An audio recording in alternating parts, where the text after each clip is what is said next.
We have an obligation to every last victim of this illegal aggression because all of this carnage has been done in our name. Since World War II, 90% of the casualties of war are unarmed civilians, a third of them children. Our victims have done nothing to us. From Palestine to Afghanistan to Iraq to Somalia to wherever our next target may be, their murders are not collateral damage. They are the nature of modern warfare. They don't hate us because of our freedoms. They hate us because every day we are funding and committing crimes against humanity. The so-called war on terror is a cover for our military aggression to gain control of the resources of Western Asia.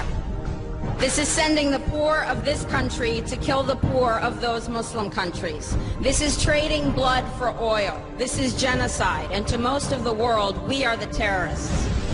In these times, remaining silent on our responsibility to the world and its future is criminal.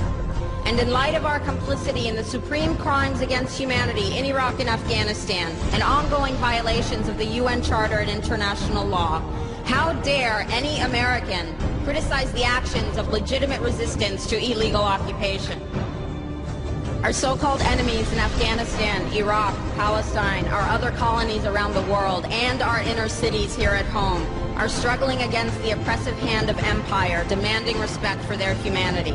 They are labeled insurgents or terrorists for resisting rape and pillage by the white establishment, but they are our brothers and sisters in the struggle for justice.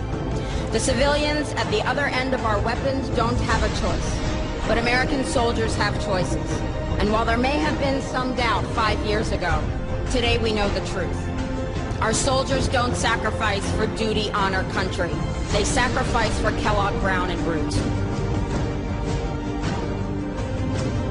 They don't fight for America, they fight for their lives and their buddies beside them because we put them in a war zone. They're not defending our freedoms. They're laying the foundation for 14 permanent military bases to defend the freedoms of ExxonMobil and British Petroleum. They're not establishing democracy. They're establishing the basis for an economic occupation to continue after the military occupation has ended. Iraqi society today, thanks to American help, is defined by house raids, death squads, checkpoints, detentions, curfews, blood in the streets, and constant violence. We must dare to speak out in support of the Iraqi people who resist and endure the horrific existence we brought upon them through our bloodthirsty imperial crusade.